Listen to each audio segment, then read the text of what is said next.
Like a Man, Taking Manhood Back with your host, best-selling author, pastor, and manhood coach, Dennis C. Hello, everyone, and welcome to Act Like a Man podcast. This is a podcast made by men for men, and we are on episode number 6. My name is Dennis C., editor-in-chief and founder of actlikeaman.org, and also author of 3 books. Hopefully, you've already read my books. And today we are going to talk about a very special topic. That's why I have my guest here, Bryant, as we talk about the Mamba mentality. And the reason we're discussing this today is because a lot of people are asking questions about how they could have a change of mindset or a change of how they think.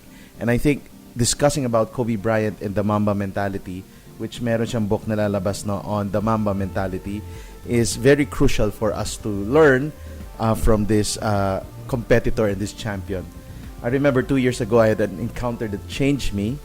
I was in South Africa, and there was this basketball coach that I talked to, and he said something that I really needed to hear. And he talked about 2 words that changed me, and it was the words mental toughness. And he was pointing out to me how apologetic I am every time I would speak. In that span of a few hours, he was able to read my life and see how my mind works. And he was challenging me on this part of making sure that I'll be more mentally tough as I take on more leadership roles and as I live my life as a man, as a husband, and as a father. And so today we'll talk about that topic, which is mental toughness. And let me just share to you our word for today, which is in Romans 12, verse 1 and 2. It says, "So dear brothers and sisters, I plead with you to give your bodies to God because of all He has done for you. Let them be a living and holy sacrifice, the kind He will find acceptable. This is truly the way to worship Him. Don't copy the behavior and customs of this world, but let God transform you into a new person by changing the way you think. Then you will learn to know God's will for you, which is good, pleasing, and perfect." So Romans 12 verse 2 tells us that let God transform you into a new person by changing the way you think. And so we'll talk about that phrase today. And with me, of course, our very special guest for this episode. First time ko magkaroon ng guest sa episode natin at medyo bigatin ang ating guest because my guest for today is the president of KBAP, which is the Kobe Bryant Association of the Philippines. Member one only. Yes. Ladies and gentlemen, Jaret Garcia. Hello, everyone. Thank you, Pastor Dennis, for asking me to come here and share my, I don't know if this is Your expertise. my expertise or just my scary info on Kobe Bryant and just the way he thinks. Yes. Jaret, question. Siguro give a brief background of who you are, what you're doing, what you did before. Again, Jaret Garcia. So I grew up in the States for 18 years and came here for basketball. Came here to play for Benilde. And then after Benilde, basketball didn't work out. So I went ahead and became so many things. I went into marketing for multinational companies. I became a businessman. I also became a radio DJ at one point. Yeah, and then now I'm serving the best boss in the world. Yon. Ayos. Now, of all the players, why Kobe Bryant? Why not this guy? Larry Legend, no? Larry Legend, the best NBA player that ever lived. Well, Why Kobe Bryant? growing up in the States, I lived in the States for 18 years, and that's California. And of course, the favorite team you had to pick is either, when you live in LA, it's either 2 teams. It's the Clippers or the Lakers. So I was a really, really big Laker fan. And I remember Kobe Bryant in his rookie year versus the Jazz. He airballed 2 shots, crunch time, rookie 18-year-old. And that's when I said, ooh, this guy has a lot of guts. And I think he's going to be my favorite player. Because he nag-airball siya. He airballed 2 shots. He took it away from Eddie Jones. He took it away from Nick Van Exel. And he just looked Shaq in the eye. And he took 2 shots and airballed. And first thing my brother and I said was that, well, this guy has some guts. I think he's going to be something. And everyone was making fun of him at that time. And I remember saying, no, Kobe Bryant, that 18-year-old guy is going to be my favorite basketball player. Kobe jumped from high school, right? Yeah, came from Philadelphia and then went straight into the NBA with the Lakers. So he was so young when he started out in the NBA. And As you all know, well, I tried playing with some professional players in our barangay league. Yung mga retired na PBA players. And some of them were in their 40s and late 40s. And mind you, no, 20 plus pa lang ako noon. But when I was guarding them, these were retired PBA players. And they were so fast. Yeah. Parang nakaplan pa lang yung pa ako, naka-layup na siya, di ba? Yeah. And imagine how faster the game is in the NBA. Yeah. And it's just amazing. So, have you ever watched him live? Yes. I saw him live a couple of times before they moved into Staples Center. His rookie year, they were in a Great Western Forum, so it was fun. It was fun to watch. All right. Kobe talks a lot about Mamba mentality. No? Yeah. What's a Mamba mentality? Just like what you said just earlier, it's focused, just being focused, locked in. And actually, people think that Kobe, he called himself the Black Mamba because of the whole Kill Bill. Remember Kill Bill? Kill Bill, the movie. Tell us the story. Yeah, there's a Kill Bill movie, and then the hero there was the Black Mamba. That was her code name, and she was like the best of all. Someone who would just focus in, get the job done. Kobe got that name right after his trial in 2000, I think 2004, 2005. Yeah, that was the dark side of Kobe. Yeah, that was the dark side of Kobe, and that's when the Mamba mentality came out. If what people may not know is that he was doing both. He was in trial in Denver, then he'd fly to wherever he had to go in the city to play basketball. And statistically, he had one of his best seasons. Wow. This is with three other Hall of Famers: Shaq, Malone, Payton, and with a trial going on with Nike bumping him off and about to lose his family. He focused on basketball, and then that's when he started talking about the Mamba mentality. But it's something that really happened with him a very, very long time. Yeah. Siguro as a fan of Kobe, like what are some examples of the Mamba mentality at work during his games and during his life that you could share to the people listening? Yeah, well, one of his, I had a favorite shoe when Kobe finally got from the trial, and Nike actually gave him a Kobe Bryant shoe, and I think this was his second generation one, where it was a low cut. On the low cut, on the tongue, it had Carpe Diem, and Kobe always said that meant seize the day, but for him, it was just seizing the moment. So what worked, I think, and even with us, is that Kobe Bryant always said that be the best that people are asking you to be today. Right? Be the best, put in the work. Be the best what people are asking you today. So that's why that's the toughness and that's the focus he always talked about. I remember reading a story when I was becoming a really, really big fan. The reason why he would shut up and just be with Byron Scott, because Del Harris and Magic Johnson and Jerry West said, learn from Byron Scott. This was Byron Scott's last year. So all he did was just sit there, talk to him, slept in his couch, was his roommate, I think, in road games, and just really learned from Byron Scott. And then the next year they asked him, okay, now we need you to score off the bench. And he started averaging 19 a game off the bench. So the thing about that, Carpe Diem, it's not seizing the moment in the future, but it's doing what you have to do right now and be the best at it. Yeah. And just keep on working at it. And that was one thing that I loved. Why he chose that, and then how he actually did it in his career. Yeah, there's a lot of stories of Kobe being yung resiliency niya, no? Yeah. In the midst of tough times. I think there was a time when he was injured and he had to take the free throw. Yeah, right. And instead of sitting it out, he had to finish the 2 free throws first before calling the timeout to sit down. No? He is literally on his last leg right now. Alternately, it has seemed to be his knee, his foot, his ankle, and now his Achilles. Yeah, this time, I don't think he's going to be able to do what he did the last 2 times where he ran it off and was able to play with the pain. Yeah, I mean, he's not even really going to shoot the free throws. He could barely make it to the free throw line. Bryant tonight with 32 points, 5 rebounds, 4 assists, and he is hurting. But the Lakers down by 2, and they want him and need him at the free throw line.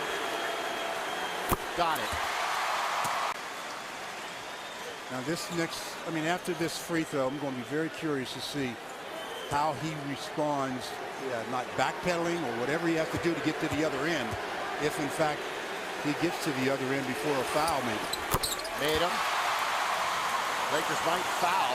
They might foul to get him out of the game. That's They what have they're to. gonna do. It was a way of him communicating that even in the midst of pain, I'm pushing through with this. And I Yeah. think that's one of the Mamba mentality. Yeah. And ako medyo convicted ako doon kasi there are times when the pain is hard, you tend to give up. Mhm. And you tend to say, I don't want to lead at this time. It's too painful for me. I need to And I rest. think, yeah, that's what God was teaching me 2 years ago. It was like there were too many excuses that I could make. I'm too busy. I'm tired. I can't lead what you're telling me to lead. And that's where yung video ni Kobe talagang nakaka-challenge lang din na parang if Kobe can do it, and that's just basketball, and Yeah. I have something far more important, which Yeah. is the gospel. Syempre, di ba, parang gi-give up ka ba? Ito nga, basketball lang, ayaw mag-give up. Yeah. Tayo pa, di ba? Yeah. We were talking about God and changing the world with the gospel. Yeah. So one thing that Kobe said, and I really had to talk to my wife about it, is that I remember when he had an injury on his thumb, and it required surgery. But he said, if I play with it, will it get worse? They said no. I was like, okay, I'll just play, right? And what he was saying there was that even if when you hit rock bottom, there's nowhere else but up. And I remember Cheryl and I, when we lost our business, when we went rock bottom, I looked at her. I was like, you know what? There's nowhere else but up. So let's not quit. Let's just keep on going through the pain, and let's just keep on going. And when you said about gospel, about God, about the Word, of course, that was the thing that at least helped us grow. But having that mentality, saying, you know what, we're rock bottom already. Yeah. There's nowhere further down to go. Might as well just keep on working. Yeah. Don't quit, and there's nowhere else but up. So that was something that that stuck with us personally. Yeah. With Cheryl and I. Jared, di ba parang yung mental toughness kasi even in the midst of stress, there's a way of not giving up and saying, I'm pushing through with this. I don't know what's at the end, but there's a certain level of psychological capital na meron yung tao. Yeah. Pagka may ganong mentality of being resilient. And I think the Bible talks about this a lot of times, about persevering in trials, Yeah. diba? And being finishing the race, Mm-mm. even though it's really hard.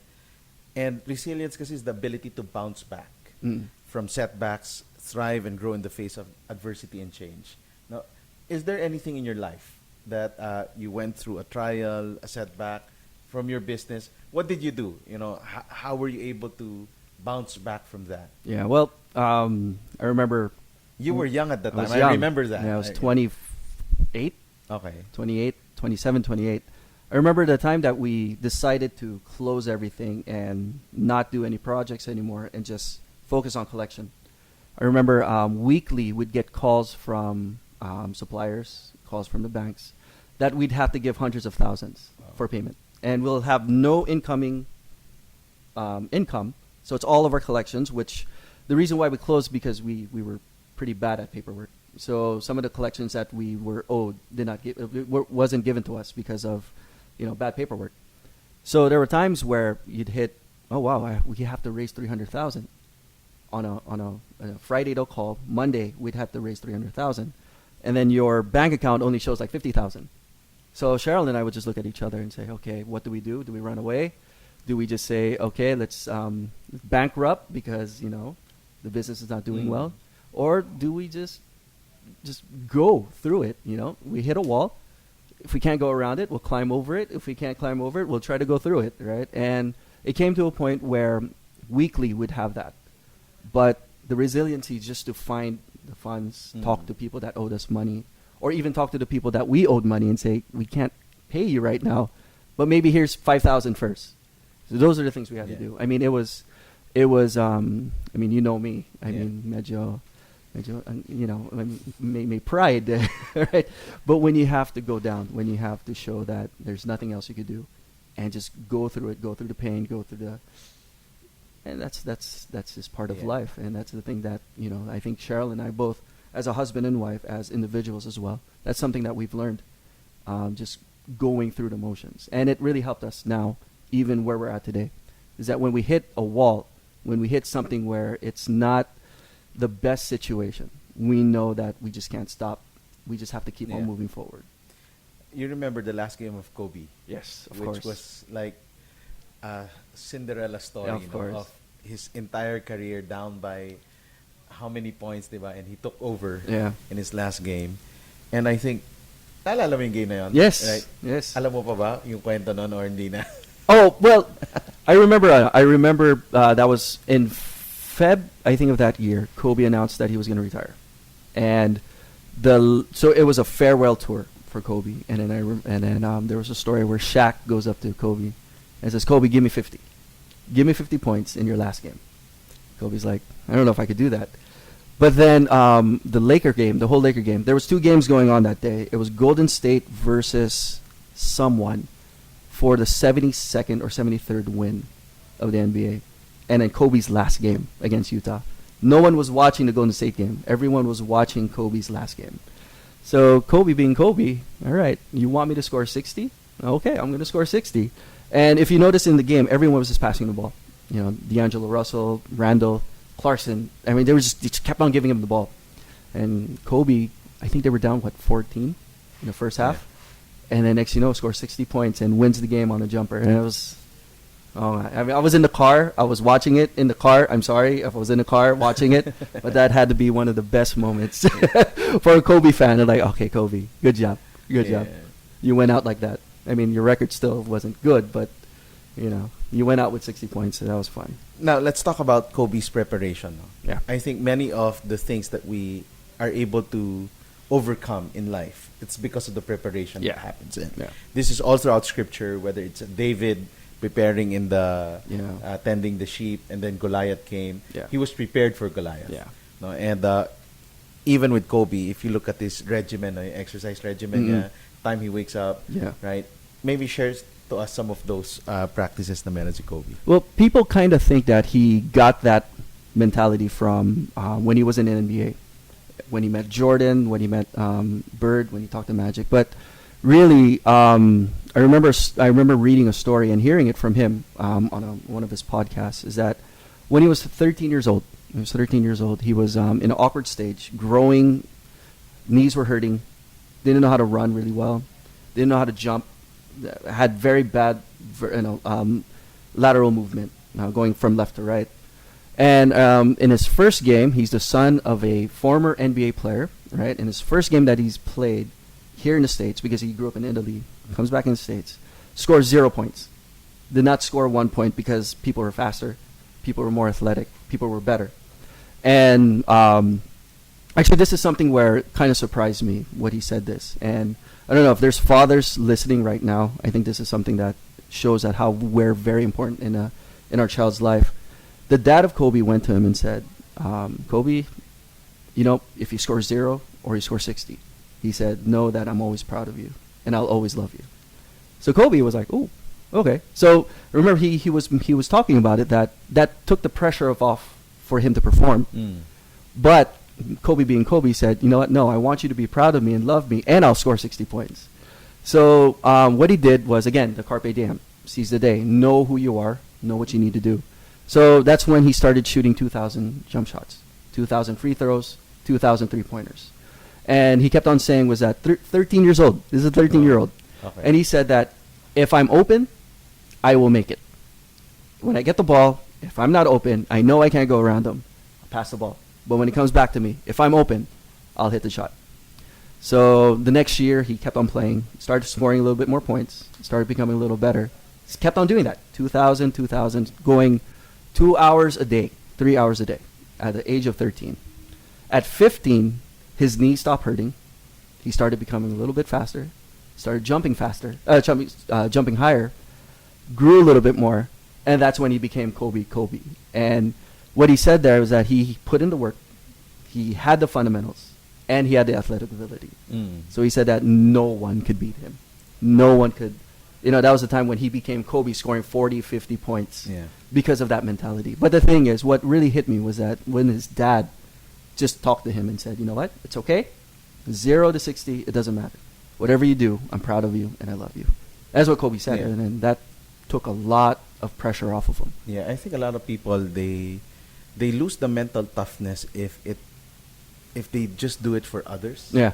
Di ba? Parang nawawala yung yung love for what you do. Yeah. Because you're trying to please somebody else. Yeah.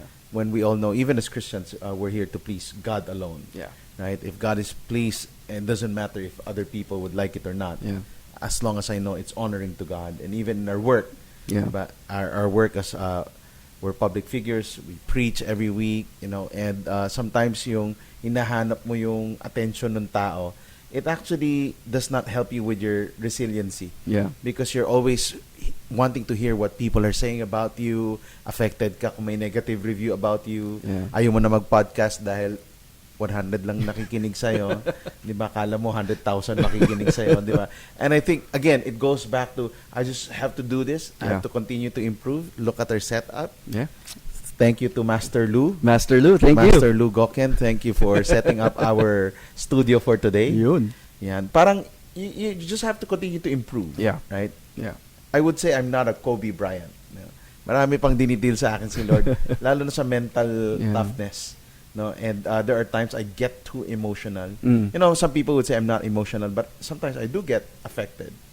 And it's something that God is dealing with me. Yeah. Alam ko na if this is something that I can't let go of how other people think of me or what other people would say, there will always be that insecurity in how I do my work, and it will show. Yeah. When you do your work. No. Yeah. So do you struggle with things like that? Well, recently, remember I was talking about be the best that you can be right now. Well, thank you. I know, and I think the conversation was that I was looking at something else, right? And then it was just a reminder that wait a minute, yes, that could happen, but I need to get the work done now. I need to be who I need to be now, and not.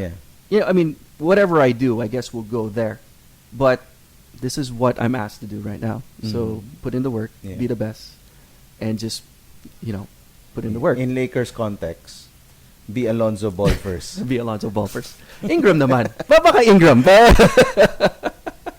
So I mean, it was a good reminder. Yeah. It was a reminder of saying, I remember it's Kobe Bryant again. Big story when Shaq went out.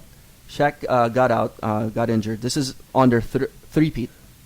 So Shaq got injured. Phil Jackson goes to Kobe and says, Kobe, I need you to dial it up. Kobe's like, okay. So that was the time when he had 9 straight 40-plus points, right? And then when Shaq comes back, Phil Jackson says this, Kobe, I need to dial it back. Kobe's like, why? Kobe's like, I'm scoring 40, 50 points for the past 9 games. Phil Jackson says this, no, for us to win the East, we need to dominate inside. And if you keep on taking away Shaq's touches, he's not going to be motivated, and we're not going to win the East. I need you to be a good sidekick to Shaq. Kobe's like, okay.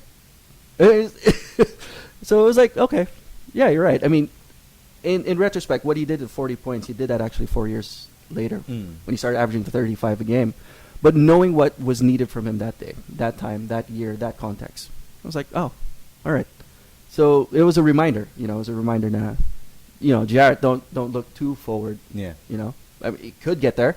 This is where we could go, but this is where you're at now. Right. And that's a mentality, and that's a toughness also that is kind of that you kind of need, because if you can't get like, okay, I'll do good here, and I'll dial it back. Yeah. And I'll do whatever the team needs. And that's a toughness that not a lot of people have. Yeah. And that's a toughness I think a lot of people need to. That's toughness, Yes. actually. I remember reading Tim Grover's book in Relentless. And Yeah, there was an Relentless. example of Dwayne Wade. When he was in Miami, he was getting old. And part of his mental toughness was when he saw LeBron coming in, he was giving him the ball because he was looking at the bigger picture of wanting to win the championship. And he's saying, I can't carry all the load, but when crunch time comes, give the ball back to me. I'll take charge. Yeah. And that was mental toughness for Dwayne Wade, who was getting old at that time already. So I think it reminds me of how people can become more mentally tough if we understand where we're strong at and where we're weak at, and how we can be a team player to our team. Yeah, Right. yeah. So that was a good reminder. It happened a couple of weeks ago or last month, I guess. It was a good reminder. I was like, oh, I know. So I guess I lost focus, and that was a focus that needs to happen, and that you need to be reminded of. So good thing you have people around you to remind you. Yeah. Right. And you just have to have the humility to say, oh, I know. Oops. Any other Kobe quotes that you or I love lessons? There's one story that I always will tell people about, and it's his mental toughness, and it's how he could intimidate other people with the mental toughness. Now, I don't know how we could do this in work, and I hope we don't do this at work, because coming from like places in corporate world, you have to outperform others. But the thing is, you don't want to, you don't want other people to be feeling bad. But one thing that there was a story about him and Jay Williams. Jay Williams was a Duke player. Went to Chicago. I don't know. Do you remember him? Yeah, Jay Williams. Yeah.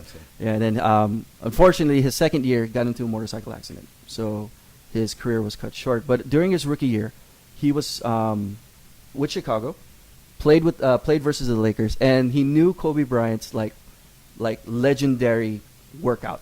So he goes at the whole 4 a.m., 2,000 jumpers, 2,000 whatever, 2,000 free throws. So he goes at 5 a.m., right? So he goes inside Staples 5 a.m. Next thing he hears a basketball bouncing up and down. Lo and behold, it's Kobe Bryant doing his thing. So Jay Williams tries to do his thing as well. I think 2 hours passed. Jay Williams was so tired, but Kobe was still shooting free throws. So Jay Williams leaves. They played a game that same night, and Kobe does his thing, does his like 35-40 against the Bulls. And after the game, Jay Williams says, he goes up to Kobe right after the game, says, "Did you know that I was watching you when you were working out in the morning? How come you do that?" Kobe said, "I knew you were watching me, and I just wanted to tell you and prove to you that you cannot outwork me." Wow. Wow, right? You will never outwork me. You could be faster, you could be more athletic, you could even have a longer, better jump shot. But one thing's for sure, you will never outwork me. And he said that to Jay Williams, and that changed everything for him. Yeah. Kobe Bryant saying, you could have all the skill in the world, you could have all of the talent in the world, but if you're afraid to put in the work, nothing's going to happen. I think a lot of men need to hear this. Yeah. No, we want instant success, Yeah. but unless you put in the hard work, and there are times you have to go overtime. Yes. A lot of times A you have lot to of go overtime, times. especially those who you did business, right? Yeah. And during startups, Oh, yeah. yeah, you don't say I work 8 hours Yeah. a day. No, there would be days it would be 10, 12, Yeah. 14 hours Yeah. a day. It's Yeah. just learning how to balance after and learning how to rest. Yes. Right? But then there would be seasons where you just have to put in You have to put in the work. harder work. Yep. And for Kobe, sabi nga kay Kobe, during season, he would train long hours, but he would train longer hours off season. Off season, yeah. Yeah, so mas matindi pa yung practice niya sa off season Oh. kaysa during the season. Yeah. No? And I think, yun nga yung sabi niya, his mentality was, nobody can outwork me. Because if I put in the work and I have those talents, I'm going to be a champion, Yes. right, in Yeah. the game. Right? Now, as we end, I'm just reminded again of Hebrews 12, chapter 2, where it says there, fix your eyes on Jesus, the author and perfecter of faith. Yeah. That did not say fix your eyes on Kobe. For the joy set before him, endured the cross, scorning its shame, and sat down at the right hand of the throne of God. And that's where, when we understand as Christians, God has called us to fix our eyes. Yeah. Right? To focus our eyes on Jesus, who would help us through life, Yeah. even through trials and Yeah. temptations and hardship. And just like Jesus, who was mentally tough, pag isipin mo yun, he was on the cross, Yeah. all the pain that he had to endure, siguro Yeah. kung put me down. Right? But for Jesus, he endured the pain, the cross, the Yeah. shame, and look where he is now, Yeah. seated at the right hand of the throne of God. Yeah. And this is a great reminder for everyone, especially mga Kobe fans. Hindi ko lang alam kung si LeBron ganito ka resilient. We'll see. Next time na yan. Oh, next time na yan. Debatable yan. Oh, pero Kobe pa rin. Kobe, Larry Bird pa rin. Larry Bird pa rin. Larry Bird. I think the closest to Larry Bird is Kobe Bryant. Tahimik lang no? Lou, sino favorite mo? Hindi ka ba? Ano, Jack Stone o PBA? Sino? Jaworski nga talaga, no? Ha? Patrimonio. Oy, si Cap. Kirby, Captain. forward mo to kay Alvin Patrimonio. Papa-autograph si Lou. Any last words to the people listening to the podcast? Yeah, just like what you said, it's really just Jesus and everything. And one of my favorite ones is that straining towards the goal. When Paul said that, straining towards the goal. The thing is, we think that the goal is to make money. The goal is to be successful. The goal is to But just the past couple of years or years from the business going down into where I'm at today, it's just really straining towards the goal, which is Jesus Christ. And Yeah. you're right. So it's the focus, being focused on Him, and just straining towards the goal. It's Yes. not going to be easy. Yeah. There's going to be times where you're going to fall. There's going to be times where you're going to, tear your Achilles, right? But the thing is, you're still straining. You're still going. You're still moving forward, Moving through the pain. moving through the pain. All right. The difference between the good and the great ones. Is the ones who go through the pain. Yes. Be more mentally tough. Yes. A lot in life. Being a father, Yeah. being a husband. Yeah. It's not really physical, but it's the mental. Yeah. No, tatanda din tayong lahat, no. Physically, we'll all grow weaker. But I do hope as we grow older, we become more healthy. That's Yeah. why you've lost a lot of weight, Jared. And I'm on my way there. Yun. So, more than the physical, it's really the mental toughness, no? And the spiritual, dapat spiritually fit ka rin. Yeah. And ang ganda lang ng connection between our spirit and our mind, that do not be conformed to the pattern of this world, but be transformed Yes. spiritually, physically by the renewing of your Renewing of the mind. mind. Yeah. And talking about fixing and focusing our eyes on Jesus, who is the author and perfecter of our faith.